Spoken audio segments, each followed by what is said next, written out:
రిజర్వేషన్ల బిల్లులను తెలంగాణ రాష్ట్ర గవర్నర్ రాష్ట్రపతి ఆమోదానికి పంపించారు.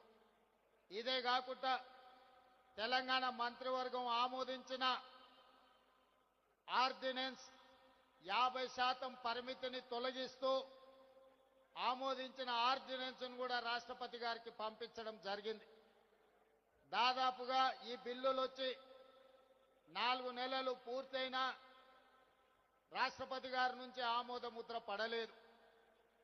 నరేంద్ర మోడీ గారు భారతీయ జనతా పార్టీ ఈ బిల్లులను అడ్డుకొని తెలంగాణ బలహీన వర్గాలకు అన్యాయం చేస్తుంటే ఇక గల్లీలో ఉండలేక ఢిల్లీలోనే తేల్చుకుందాం పదండి, చలో ఢిల్లీ కార్యక్రమాన్ని తీసుకొచ్చి ఈ వేదిక మీద ఉన్న ఉద్దండులే కాదు, తండాలలో గూడాలలో మారుమూల పల్లెల్లో కాంగ్రెస్ పార్టీ జెండా మోసిన ఈరోజు బలహీన వర్గాలకు 42% రిజర్వేషన్లు ఇవ్వాలని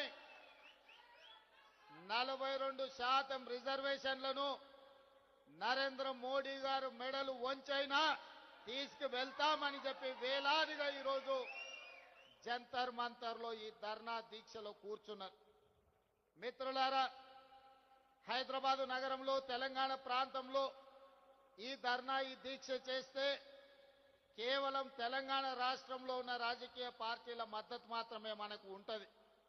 కానీ ఈనాడు జంతర్ మంతర్ వేదికగా మనం నిర్వహించిన ఈ నిరసన కార్యక్రమంలో, ఈ ధర్నా కార్యక్రమంలో భారతదేశంలో ప్రాతినిధ్యం వహిస్తున్న దాదాపుగా 100 మంది పార్లమెంట్ సభ్యులు, ఇండియా కూటమిలో ఉన్న కీలకమైన రాజకీయ పార్టీలు, డిఎంకే కావచ్చు, ఎన్సీపీ కావచ్చు, సమాజ్వాదీ పార్టీ కావచ్చు, కమ్యూనిస్టు సోదరులు కావచ్చు, ఇతర ప్రాంతీయ రాజకీయ పార్టీలకు సంబంధించిన పార్లమెంట్ సభ్యులందరూ కూడా ఇక్కడికి వచ్చి ఈ 42% ఓబీసీ రిజర్వేషన్ల పోరాటంలో తెలంగాణ ప్రజలు ఒంటరి కాదు, మేమందరం మీకు అండగా నిలబడ్డామని బీహార్ నుంచి, మహారాష్ట్ర నుంచి, ఉత్తరప్రదేశ్ నుంచి, వివిధ రాష్ట్రాలకు సంబంధించిన రాజకీయ పార్టీలు తమిళనాడు నుంచి కూడా వచ్చి మా రాష్ట్రాల కోట్లాది మంది ప్రజల మద్దతు మీకు ఉంది, మీరు కొట్లాడండి, మీకోసం పార్లమెంటులో నరేంద్ర మోడీని నిలదీస్తామని చెప్పి ఇండియా కూటమికి సంబంధించిన రాజకీయ పార్టీలు, పార్లమెంట్ సభ్యులు ఈ రోజు మనకు అండగా నిలబడ్డారు. ఇవాళ 100 మంది పైగా పార్లమెంట్ సభ్యులు, తెలంగాణ మంత్రివర్గం మొత్తము, పార్లమెంట్ సభ్యులు, శాసనమండలి సభ్యులు, శాసన సభ్యులు, వేలాది మంది తెలంగాణ నలుమూలల నుంచి వచ్చిన మిమ్మల్ని చూసిన తర్వాత నాకు 100% సంపూర్ణమైన విశ్వాసం కలిగింది. రాహుల్ గాంధీ కన్యాకుమారి నుంచి కశ్మీర్ వరకు 150 రోజులు మండు టెండల్లో, మంచు కొండల్లో పాదయాత్ర చేస్తూ తండాలలో, గూడాలలో, మారుమూల పల్లెల్లో పేదవాళ్లను కలుస్తూ వాళ్ళ గుండెల్ని తడుతూ వాళ్ళందరి ఆలోచన విని ఈ దేశానికి ఒక మాట ఇచ్చిండు, తెలంగాణ రాష్ట్ర ప్రజలకు ఒక మాట ఇచ్చిండు, తెలంగాణ రాష్ట్ర ప్రజలకు విజ్ఞప్తి చేసిండు. తెలంగాణ రాష్ట్రంలో మీరు కాంగ్రెస్ పార్టీని అధికారంలోకి తీసుకురండి, నా బాధ్యత మీకు 42% రిజర్వేషన్లను చట్టం చేసే బాధ్యత, 100 సంవత్సరాల నుంచి వాయిదా పడుతున్న జనగణనలో కులగణన తెలంగాణ రాష్ట్రంలో చేస్తాము అని రాహుల్ గాంధీ గారు 4 కోట్ల తెలంగాణ ప్రజలకు మాట ఇచ్చిండు. కామారెడ్డిలో మా మిత్రుడు మహేష్ కుమార్ గౌడ్ గారి తీర్మానంతో షబ్బీర్ అలీ గారి నియోజకవర్గంలో 42% బీసీ రిజర్వేషన్లు, బీసీ డిక్లరేషన్ను ఆనాడు పొన్నం ప్రభాకర్ గారు, అదేవిధంగా మా manifesto committee chairman Sridhar Babu గారి తీర్మానం మేరకు రాహుల్ గాంధీ గారు, సిద్ధరామయ్య గారు కామారెడ్డిలో ప్రజలకు మాట ఇచ్చారు.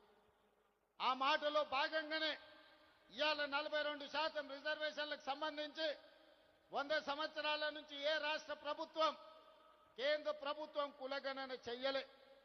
నాకు తెలిసి ఉమ్మడి రాష్ట్రంలో 16 మంది, తెలంగాణ రాష్ట్రంలో చంద్రశేఖరరావు గారు, మొత్తం 17 మంది ముఖ్యమంత్రులు 70 సంవత్సరాలలో ఈ దేశం మొత్తం లెక్కేస్తే ఒక 300 మంది ముఖ్యమంత్రులైన ఈ దేశంలో వివిధ రాష్ట్రాలకు 300కు పైగా ముఖ్యమంత్రులు ఎవరు చెయ్యని సాహసం, ఎవరు చెయ్యని కుల గణన తెలంగాణ రాష్ట్రంలో నా మంత్రివర్గ సహచరులు,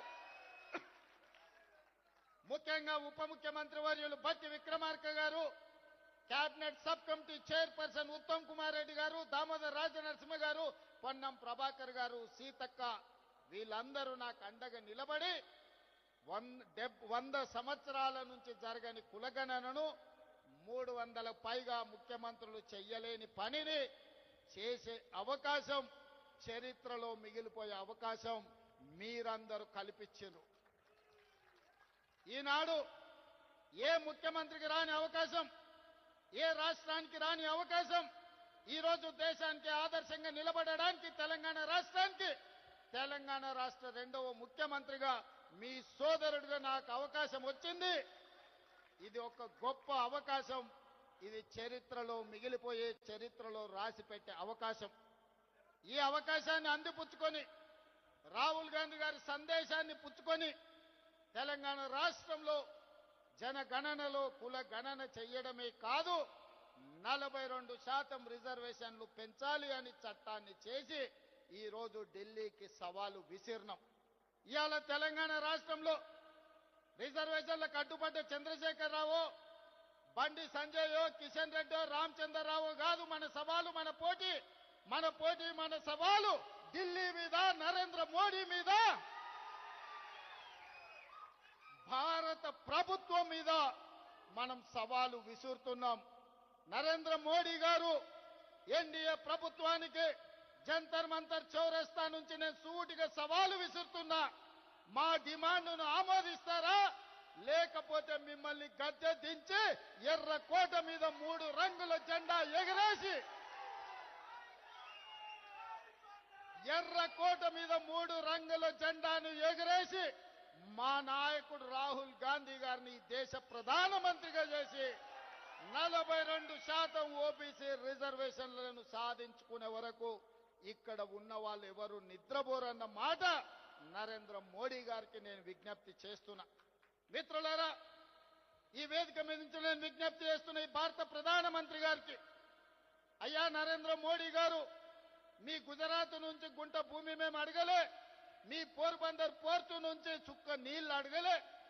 మా తెలంగాణ రాష్ట్రంలో మా గడ్డ మీద మా బలైన వర్గాల సోదరులకు మేము 42% రిజర్వేషన్లు ఇచ్చుకుంటామంటే మీ గుజరాత్ వాళ్ళకు వచ్చిన కడుపు మంటేందని నేను అడగదలుచుకున్నా.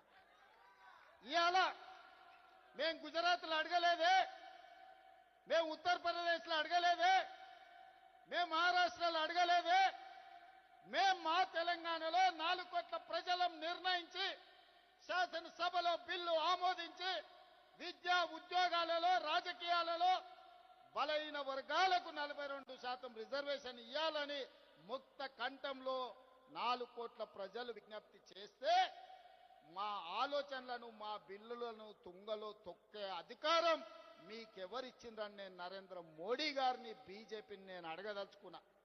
ఇవాళ నరేంద్ర మోడీ గారు మన బద్ధ శత్రు, మన బలైన వర్గాలకు న్యాయం చెయ్యాలన్న ఆలోచన ఆయనకు లేదు. ఆయన ఆలోచనలు ఎట్లా ఉన్నా సరే ఆయన మోచేతి నీళ్లు తాగే కిషన్ రెడ్డికి, రామచంద్రరావుకు, బండి సంజయ్కి ఏమైంది, పొయ్యకాలం వచ్చిందా అని నేను అడుగుతున్నా. మళ్ళా రారా మీరు తెలంగాణకు, మళ్ళీ అడగరా ఓట్లు తెలంగాణలో బలైన వర్గాలకు, మళ్ళా రారా దళిత కాలనీలకు, మళ్ళా కలవరా ఆదివాసీలను. తెలంగాణ రాష్ట్ర ప్రజలతో మీ అవసరం తీరిపోయిందా, మీ బంధం తెగిపోయిందా? పేరు బంధం తెగిపోయిన తెలంగాణ రాష్ట్ర సమితి మీ పేగు బంధం కూడా తెలంగాణతో తెగిపోయిందా? మీరెందుకు మోడీతో అంటగాగుతున్నారు?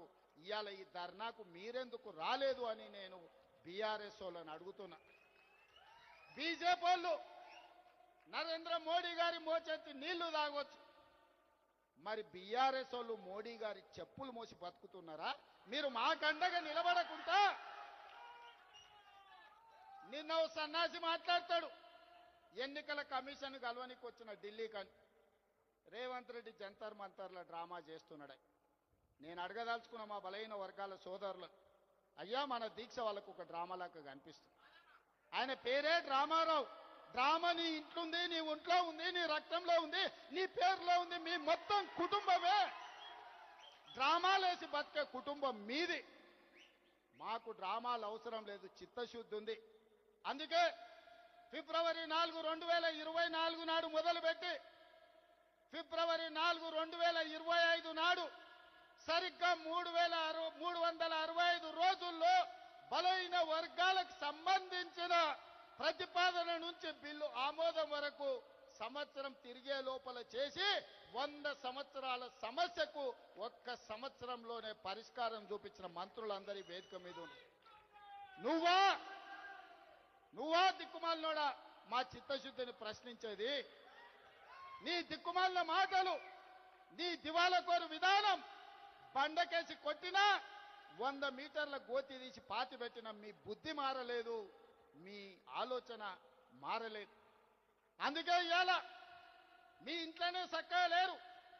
ఒకరు బీసీకి అనుకూలం అంటే ఇంకొకరు వ్యతిరేకం అంటారు, మూడోగా ఆయన మధ్యస్థం అంటారు. నేను అటు కాదు, నేను ఇటు కాదు అంటాడు. ఈయన ఈ అటు ఇటు కానోడు కూడా నా గురించి మాట్లాడతాడు. అందుకే మిత్రులారా, ఇవాళ మన చిత్తశుద్ధిని ఎవడు ప్రశ్నించలేడు. ఇవాళ తెలంగాణ మోడలే దేశానికి రోల్ మోడల్ అయింది. ఇవాళ ఈ తెలంగాణ మోడల్, ఈ కులగణన, ఈ జనగణన, ఈ 42% రిజర్వేషన్ దేశ రాజకీయాలలో సునామీని సృష్టించబోతుంది. ఆ సునామీలో ఎన్డీఏ బంగాళాఖాతంలో కలవబోతుంది. నరేంద్ర మోడీ గారు కుర్చీ దిగబోతున్నారు. ఆనాడు గుజరాత్లో జరిగిన దుర్ఘటనలతో అటల్ బిహారీ వాజ్పేయి గారు నరేంద్ర మోడీ గారిని ముఖ్యమంత్రి కుర్చీ నుంచి మారుద్దామనుకున్నాడు. అది సాధ్యపడలేదు. నిన్నగాక మొన్న ఆర్ఎస్ఎస్ పెద్ద మోహన్ భగవత్ గారు ఇంకొక మాట అన్నారు. 75 సంవత్సరాలు పూర్తయిన ప్రతి ఒక్కరూ పదవుల నుంచి దిగాలి. మేము లాల్ కృష్ణ అద్వానీని, మురళీ మనోహర్ జోషి గారిని 75 సంవత్సరాల నిబంధన పెట్టి వాళ్ళని ప్రధానమంత్రులను చేయలేదు. కాబట్టి నరేంద్ర మోడీ గారు కూడా రేపు సెప్టెంబర్ 17కు 75 ఏళ్లు పూర్తవుతున్నాయి, వారు ప్రధానమంత్రి పదవి నుంచి దిగాలి అని వారు చెప్పారు. కానీ నరేంద్ర మోడీ గారి పరమ భక్తుడు నిశికాంత్ దూబే గారు ఒక మాట చెప్పారు. నరేంద్ర మోడీ గారు కుర్చీ దిగరు, 2029లో కూడా ఆయననే ఎన్నికల్లో ప్రధానమంత్రి అభ్యర్థిగా ఉంటాడని. నేను ఒక మాట చెప్పదలుచుకునే వేదిక మీద, నరేంద్ర మోడీ గారు మీరు దిగొద్దు కుర్చీ, 2029 వరకు మీరే ఉండాలి. 2029 ఎన్నికల్లో అటల్ బిహారీ వాజ్పేయి ఆర్ఎస్ఎస్ చేయలేని పని, నరేంద్ర మోడీని గద్దెదించే పని మా సోదరుడు, మా నాయకుడు రాహుల్ గాంధీ గారు, మా నాయకుడు రాహుల్ గాంధీ గారి నేతృత్వంలో మా ప్రతి కాంగ్రెస్ పార్టీ కార్యకర్త దేశం నలుమూలల నుంచి కార్యోన్ముఖులై ఎన్నికల యుద్ధ రంగంలో నరేంద్ర మోడీని ఓడిస్తాం, ఢిల్లీ గద్దె నుంచి నరేంద్ర మోడీని దించుతాం. ఇదే మా శపథం అని చెప్పి జంతర్ మంతర్ సాక్షిగా నేను చెప్పదలుచుకున్నా. నిశికాంత్ దుబే ఇంకొక మాట అన్నాడు, నరేంద్ర మోడీ గారు లేకపోతే బీజేపీకి 150 సీట్లు కూడా రావు అని. నిశికాంత్ దూబే గారికి వేదిక మీద నుంచి విజ్ఞప్తి చేస్తున్నా. దూబే గారు మీరు డైరీలో రాసుకోండి, నరేంద్ర మోడీ గారి పేరు మీదనే ఎన్నికలకు రాండి. 150 కంటే ఒక్క సీటు కూడా ఎక్కువ రానియం. నరేంద్ర మోడీ కాదు, మొత్తం ఆయన అభిమానులందరూ లేకపోతే భారతీయ జనతా పార్టీ నాయకులందరూ ఉమ్మడికి వచ్చిన 150 సీట్ల కంటే ఒక్క సీటు కూడా ఎక్కువ రానియం. రాహుల్ గాంధీ గారిని గెలిపించి ఈ దేశానికి ప్రధానమంత్రిని చేస్తాం. ఇవాళ రాకపోతే మోడీ గారు మీకున్న మార్గం ఒక్కటే, అయితే మా బిల్లులు ఆమోదించండి, మా బలైన వర్గాలకు 42% రిజర్వేషన్లు ఇవ్వండి. గద్దె మీద ఉంటే 42% ఇవ్వాల్సిందే. నువ్వు 42% ఇవ్వకపోతే గద్దె మీద నుంచి మేము దించుతాం, 42% రిజర్వేషన్ సాధించుకుంటాం. మీరు తెలంగాణ శక్తిని, తెలంగాణ ప్రజల పోరాట స్ఫూర్తిని తక్కువగా అంచనా వేస్తున్నారు. నరేంద్ర మోడీ గారు, బీజేపీ నాయకులారా, ఆనాడు ఇందిరాగాంధీ ఎస్సీ ఎస్టీల రిజర్వేషన్లను బలంగా అమలు చేసింది. ఎస్సీ ఎస్టీ సోదరులకు ఇండ్లు లేని వాళ్ళకి ఇండ్లు ఇచ్చింది. ఇంటి స్థలాలు లేని వాళ్ళకి ఇంటి స్థలం ఇచ్చింది. ఇల్లు కట్టుకోవడానికి ఇందిరమ్మ ఇల్లు ఇచ్చింది.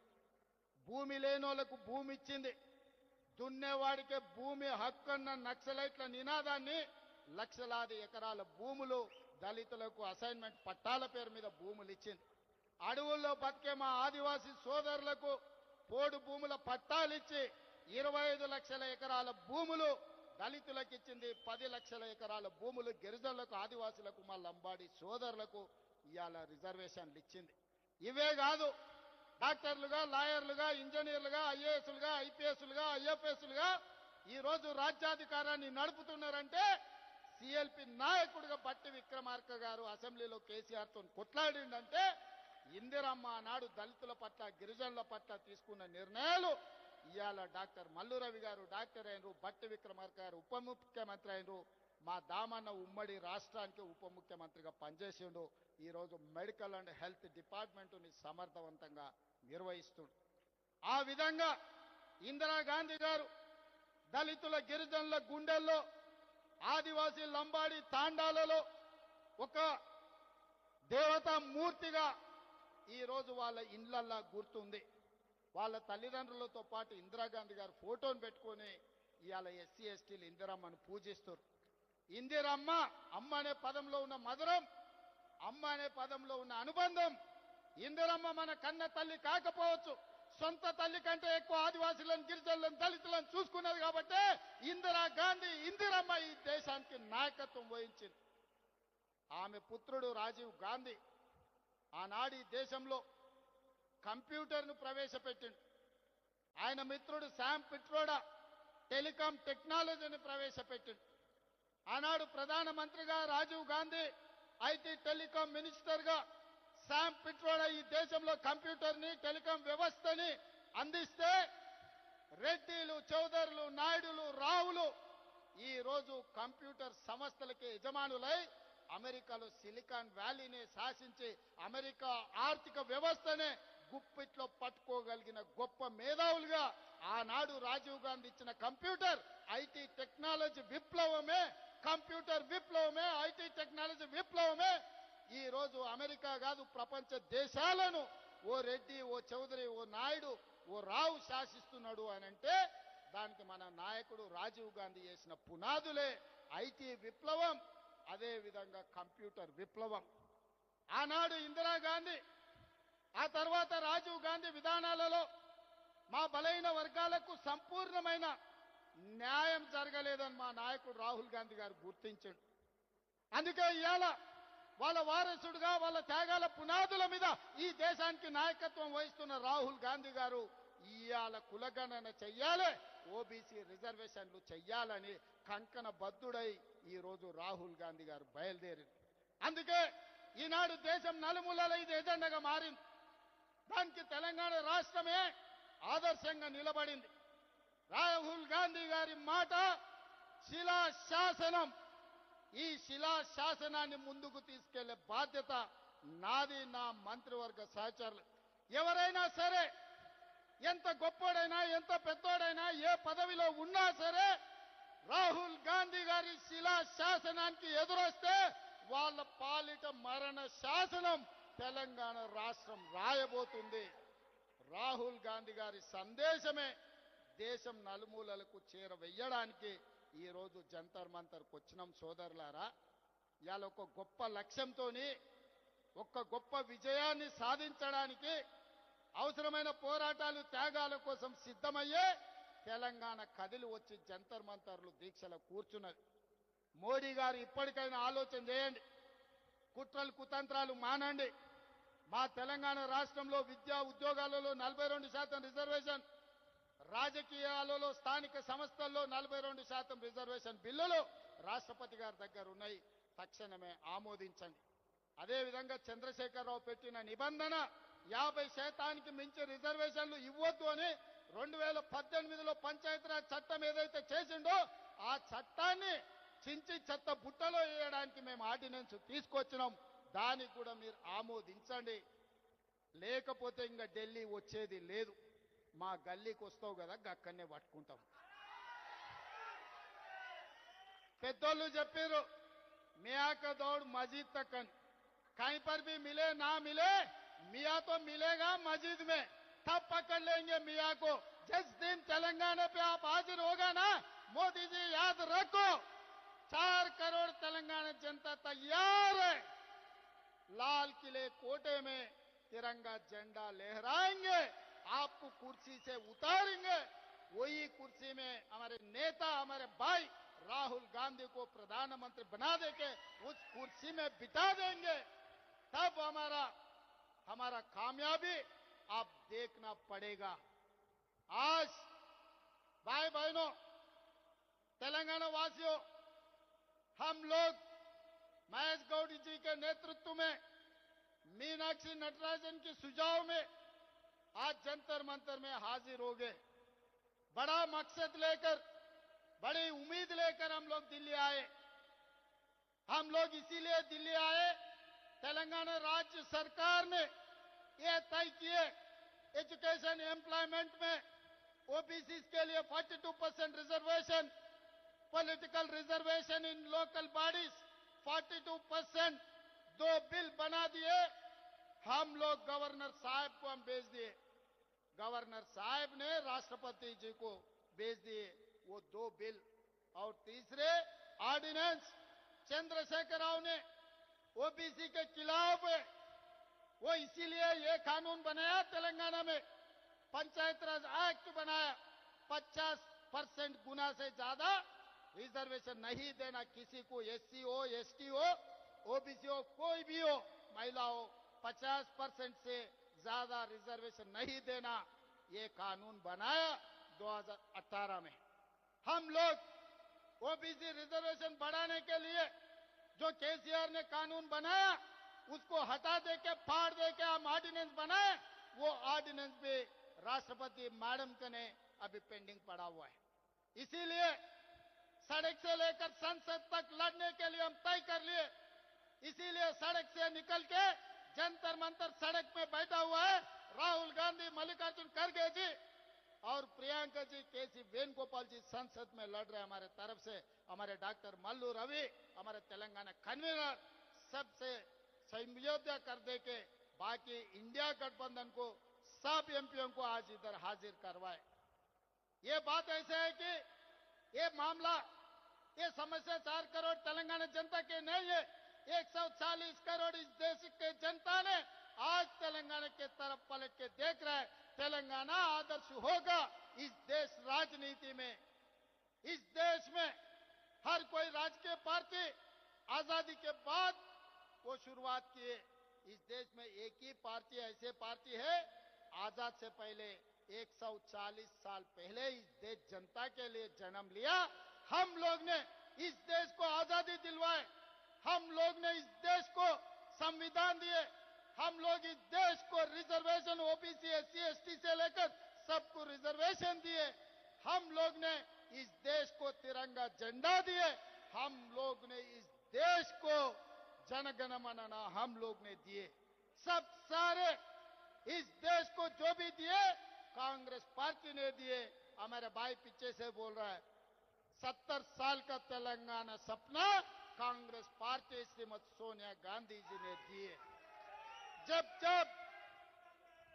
जब इस देश की जनता किसी चीज के लिए लड़ने का जरूरी नहीं है, वो जनता के लिए कांग्रेस पार्टी लड़ेगी, कांग्रेस पार्टी मरेगी। कांग्रेस के नेता शहीद होकर, गांधी जी से लेकर इंदिरा जी, राजीव गांधी जी इस देश के लिए शहीद होकर एक देश को, मजबूत देश को गांधी परिवार ने बनाया।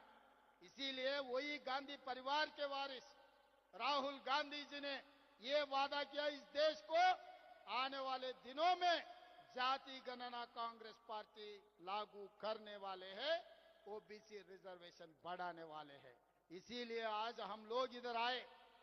बीजेपी वाले ये सोच रहे मोदी जी का परम भक्त निशिकांत दुबे जी ने कुछ कहा 4 दिन पहले, आने वाले चुनाव में मोदी जी के नेतृत्व में अगर नहीं है तो भारतीय जनता पार्टी को 150 सीट से ज्यादा सीट नहीं मिलने वाले, क्योंकि मोहन भगवत जी ने ये कहा 75 इयर्स कानून लगाए बीजेपी में, अडवाणी जी को, मुरली मनोहर जोशी जी को हम हटाए, मोदी जी भी हटना है उनका 75 इयर्स होने के बाद। तो कुर्सी छोड़ने के लिए मोदी जी उनके परम भक्त तैयार नहीं है। 2002 में भी अटल जी ने कोशिश की है मोदी जी को मुख्यमंत्री कुर्सी से हटाने के लिए, उस दिन भी अटल जी का बात नहीं सुने। आज मोहन भगवत की बात भी मोदी जी नहीं सुनने वाले, हमको पता है। हम भी यही सवाल करना चाहते हैं, मोदी जी आप हटना नहीं, वो कुर्सी में बैठना। आने वाले लोकतंत्र, आने वाले लोकसभा चुनाव में राहुल जी के नेतृत्व में मोदी जी को हरा देंगे। 150 से 1 सीट भी बीजेपी को नहीं आने देंगे। लाल किला पे तिरंगा झंडा लहराएंगे, राहुल गांधी जी को प्रधानमंत्री बना देंगे। तब तक हमारे तेलंगाना की जनता, 4 करोड़ जनता, सब लोग तैयार है, हाजिर है मोदी जी को हराने के लिए, ओबीसी एजेंडा लेकर देश पर आग लगाने के लिए। आप सब लोग तैयार है? अंदर सिद्धमेना? मोदी नोडितमा? मोदी नोडितमा? మోడీని ఓడిద్దామా? మోడీని ఓడిద్దామా? మీరందరు సిద్ధమేనా? రాహుల్ గాంధీని ప్రధానమంత్రిని చేద్దామా? రాహుల్ గాంధీని ప్రధానమంత్రిని చేద్దామా? జై